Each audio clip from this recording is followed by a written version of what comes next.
Our next speaker is Silvia Manzo from the National University of La Plata in Argentina. She'll be talking to us on Francis Bacon on prime matter. Okay. Well, thank you. Thank you very much for this presentation and the organization of this meeting.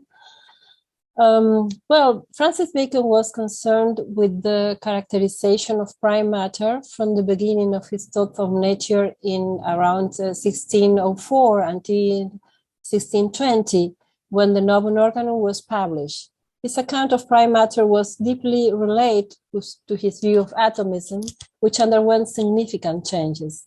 As we shall see, by 1620, he decided to leave aside the speculation about the ultimate constitution of matter due to changes in his view of causation between the context of the operative goals of his project of reform of science.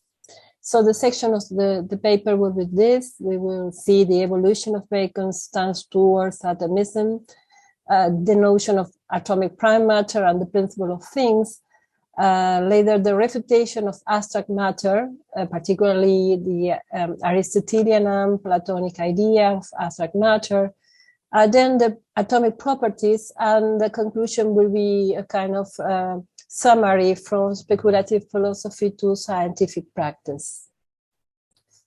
Well, in the evolution of Bacon's stance towards atomism, two successive Baconian opinions on atomism are found. The first took the atom to constitute the ontological and causative operational principle of all changes in nature, and the second stance deprived the atom of this causative operational ability, but did not touch its ontological priority.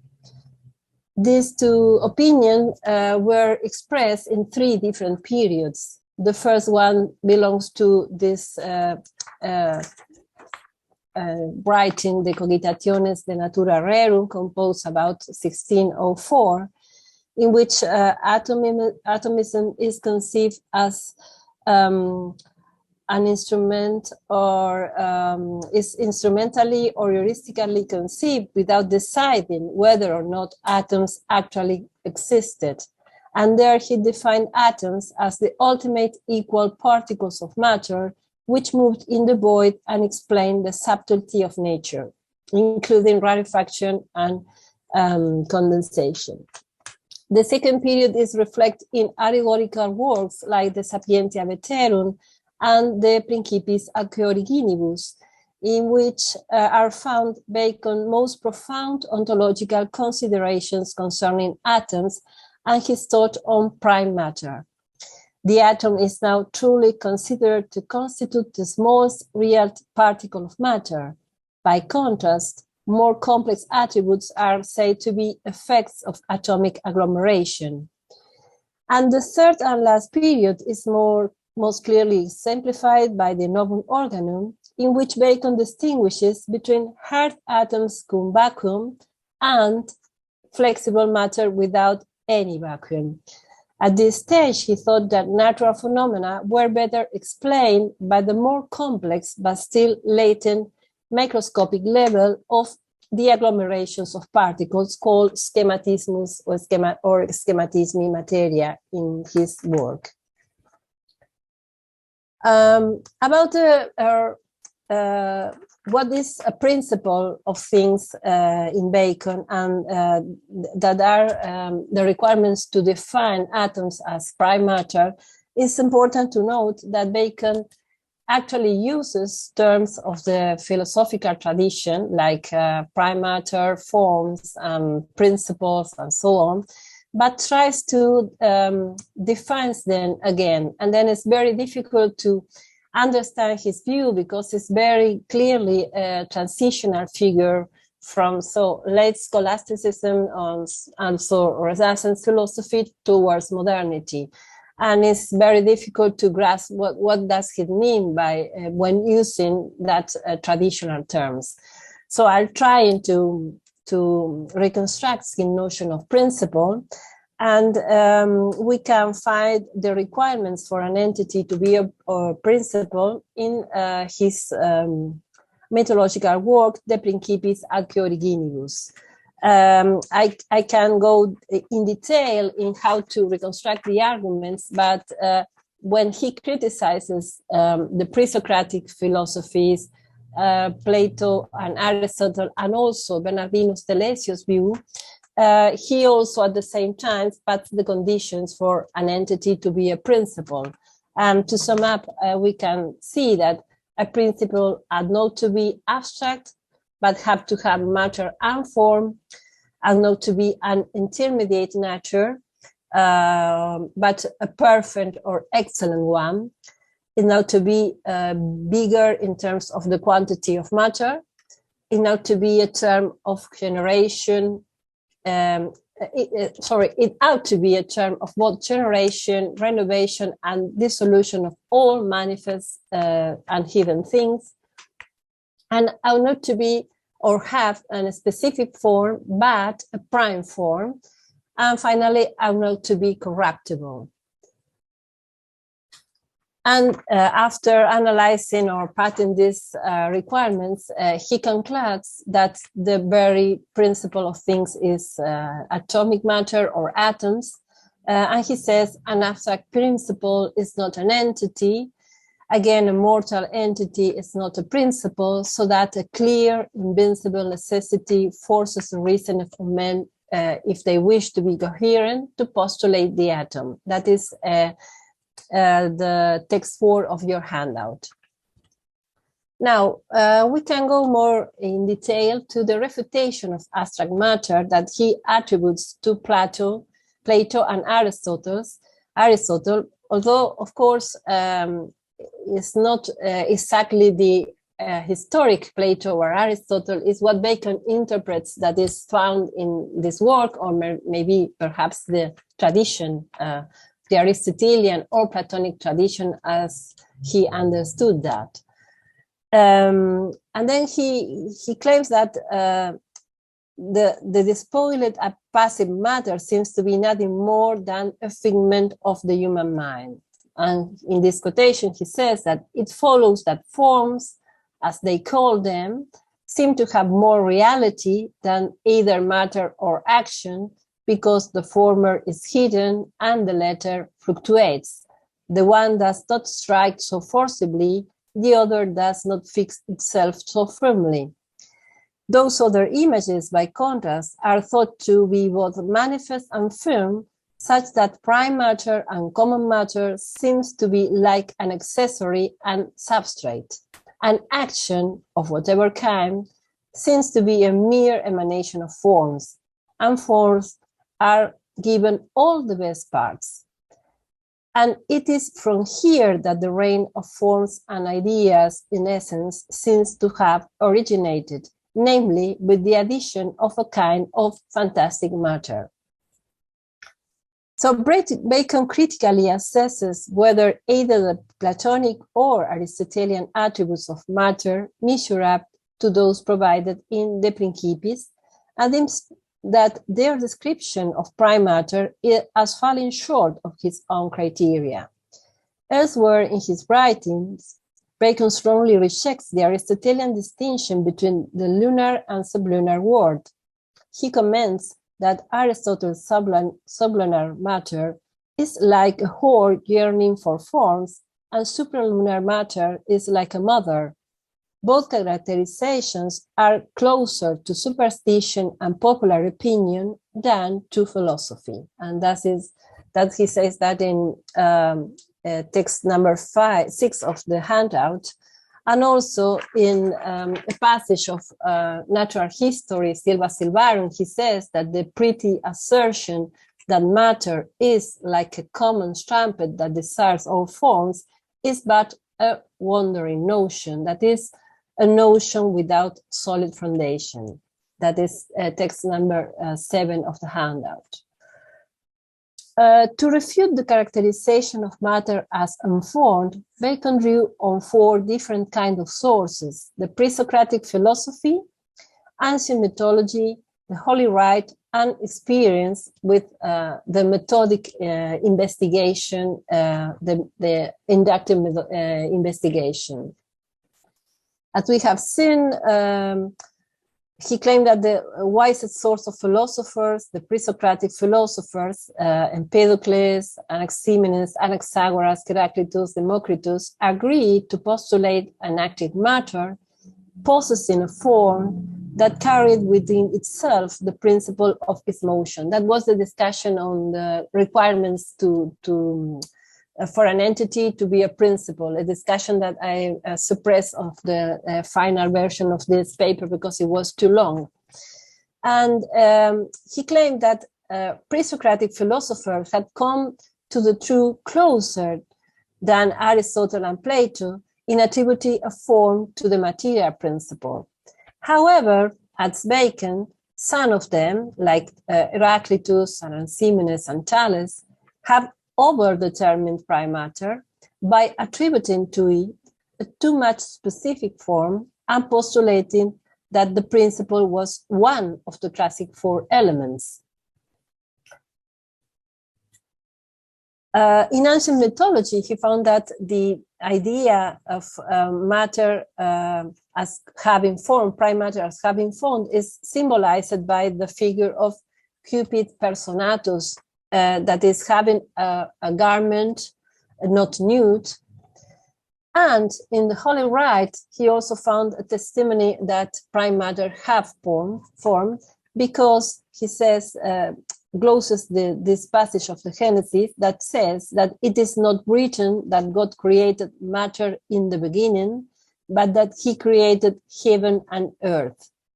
The interpretation of this passage can be better understood when we go to the conclusion of this paper, because he clearly differentiates between chaos and cosmos, and the situation of matter with form when having prime form, that is the form that has atoms, and matter having secondary forms that are bodies have secondary forms, so macroscopic bodies, so not just the chunks of prime matter. And finally, experience, Bacon claims,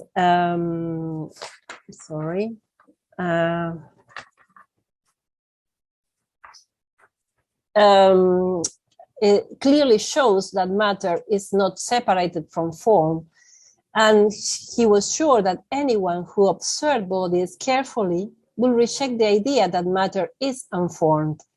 By the same token, he criticized the characteristics that were attributed to the form as opposed to matter, that the form has more existence than matter or action, that form is latent, etc. He did not endorse the traditional principle according to which the form gives the being. There is, in addition, a third element to which he made a brief mention, that is the term actio, that also is presented as actus in other works, and later is identified with motion or motio. Unlike philosophers who have treated actions as emanation of abstract forms, he believed that action is also an emanation of matter, insofar as matter always has a form and is never separated from it. Later in the Novum Organum, Bacon will exchange actio with motus and complain that some philosophers had made motion dependent on principles other than matter or form. In short, he concluded that the realm of forms of Aristotle and ideas of Plato arose from the error of attributing inferiority to matter and superiority to form. For Bacon, there is no hierarchy whatsoever between them. And to make clear his own concept of form, in Novum Organum, he explained that when he speaks of forms, he does not refer to shadows or abstract forms, not solid or not determinate in matter. That is the text number 9. Here, he opposes, on the one hand, the substantial forms of late scholasticism, and on the other hand, the Platonic ideas existent in a world separated from the material world. Bacon argued that although Plato was right to establish that ideas are the object of scientific research, however, by considering them as separate from matter, he ended up contaminating physics with theology. And you will see this so famous passage of Novum Organum when he defines, it's one of his definition of forms, and he says that nothing exists in nature except individual bodies which exhibit pure individual acts in accordance with law. And this law and its clauses we understand by the term forms. As a conclusion to his analysis of the preceding theories, I mean the pre-Socratic theories, Platonic, Aristotelian, Attilesian theories, Bacon proposed to investigate nature without making abstractions, but sections or dissections. And he was sure that if one philosophizes correctly, that is by making a dissection of nature, an atomistic procedure contrary to the verbal abstraction practiced by Plato and Aristotle, one necessarily concludes in a composition of matter, form, and action. That is text 11. Well, going on to atomic properties or attributes, let's see how Bacon characterizes them in the following passage. The atom is a true entity having matter, form, dimension, place, resistance, appetite, motion, and emanation. Likewise, amid the distraction of all natural bodies, it remains constant and eternal. For since the corruptions of the greater bodies are so many and various, it is absolutely necessary that which remains as an unchanging center should be something either potential or extremely small. In my interpretation, Bacon seems to have thought that if prime matter does have a non-specified form, this form must then be the simplest possible. And in my opinion, he is thinking on corporeity, intended as a material extended quantum. In line with the most common tendency of his time, sorry.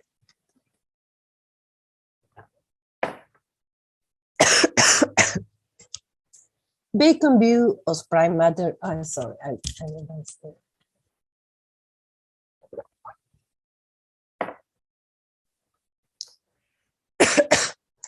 Bacon view of prime matter is close to Averroism. Can you hear me well? Because it's okay? Yeah, we take your time. We can hear you just fine. Okay, because I'm not in a good state. And then, he thinks that let this quantum of matter be destroyed, it needs resistance. That is antitipia, the Latin word he used. And this resistance protects a matter, atomic matter, against annihilation. Antitipia serves two purposes, namely the resistance to annihilation and the conservation of matter. For antitipia, for Bacon, is an essentially active property, not a passive quality, so to say, of matter, and is the manifestation of the constancy of matter's quantity at a corpuscular level, a fundamental principle of Bacon's physics. Bacon then accepted undetermined corporeity, but in addition, he postulated a motion of self-preservation. You will find this very clearly in a late and not so well-known work that is the Abecedarium Novum Naturae, when he defines the motion of antitipia or resistance. And he says, the quantum of nature or universal sum of matter admits neither increase nor decrease, for a force and resistance inheres in every portion of matter, be it ever so small, with which it can defend itself against entire armies of things, and will not let itself be annihilated, since it both stands firm and takes up some space. It makes no difference what sort of form the portion may have acquired, nor where it happens to be situated, for these forces rules not only in all matter, but in all places, whether in the heights of the heaven or the bowels of the earth. Antitopia in Novum Organon is the sole material appetite that does not presuppose the existence of another portion of matter, but which is inherent in every portion of matter. And other motions, by contrast, are relative to other bodies and thus presuppose a multiplicity of bodies. In other words, prime matter tends towards self-preservation without needing any other entity to satisfy this desire or appetite, which is constitutive to matter in Bacon's view. So I also explained that the other attributes of properties of atoms are derived from this prime form, that is to have dimension, to have place, immutability, and so on. Well, the last part of the paper is a kind of a recapitulation and also an explanation of the differences between the state of matter in chaos and cosmos, and the difference between prime form and secondary forms, and the reasons why Bacon decided not to talk about the ultimate particles of matter or the ultimate nature of matter in the last part of his philosophy, I mean, since Novum Organon on. To understand the last view of Bacon, it's very important to distinguish two historical contexts of nature, which were mentioned before, chaos and cosmos. At the beginning of the world, a state of chaos reigned, and that is a historical fact. For Bacon, is a real fact, testified by the Holy Rite. The atomic prime matter was then not deprived of form, appetite, and virtue, although they all existed in a very simple and undetermined manner, which did not yet have the specificity of complex bodies. All subsequent specifications arose as an emanation of prime matter, prime form, and action. Properties like such as weight, hardness, etc., as well as the diverse motions, are the result of the secondary forms imposed by God's agency during the works of the 6 days in the hexaemeral creation. As a factor of continuity, the atom is the natural entity persisting throughout the shift from chaos to cosmos. Through the divine word, atoms go from disorder to order, producing orderly atomic structures without losing their essential prime form. It must be added, however, that Bacon affirms that the state of nature was dramatically transformed after the fall of Adam. This entails, among others, that post-Lazarian nature is permeated with tensions between concord and discord, between the tendency of matter to come back to chaos and the contrary tendency to preserve the order through the secondary forms. And deviation of the ordinary course of nature are instances showing rebellions of matter. That says in text 17. The description of atomism that I have presented in this paper belongs to Bacon's contemplative approach, exposed especially in the mythological works, whose goal is to differentiate between the principles and origins of things, between prime form and secondary forms, between chaos and cosmos. This essentially ontological account of prime matter does not touch the question of its relationship to scientific practice. By contrast, in Novum Organon, Bacon is deeply concerned with scientific practice, and this preoccupation entails important consequences in his approach. There, he is neither concerned with Aristotelian potential matter nor with ancient atomism, but with the ability of given entity to play functional roles in an inductive science. In Novum Organum, he concluded that neither the potential and formed matter of Platonic and Aristotelians, nor the atoms of Democritus and Epicurus can accomplish the operative aims of this his scientific project. And viewed in this light, the atom is an entity of extreme subtlety that can hardly serve Baconian science. And yet, Bacon remains persuaded that natural inquiry must be exercised by means of an anatomical separation of the innermost parts, and thus make clear, however, that the concept of the atom, which presupposes non-flexible matter and vacuum, may not be the analytical unit adequate to wide such harmony. Then, he concludes that the very unit that can serve to make the transformations of bodies in operative science are the schematisms of matter that are agglomerations of particles, and he takes no position concerning the very existence of atoms as the ultimate real particles existing in nature.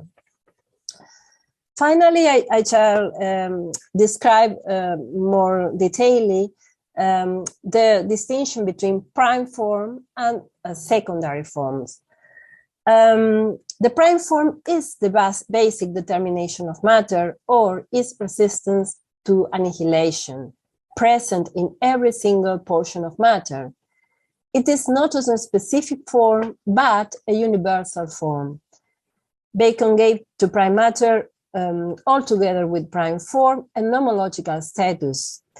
The atomic width determines the general legality of all the acts of the universe because it casts and crosses the vicissitudes of things. That says he in text 19. While the prime form of prime matter embraces the highest law of nature, the secondary forms are particular laws corresponding to the properties of bodies in Bacon's mature work.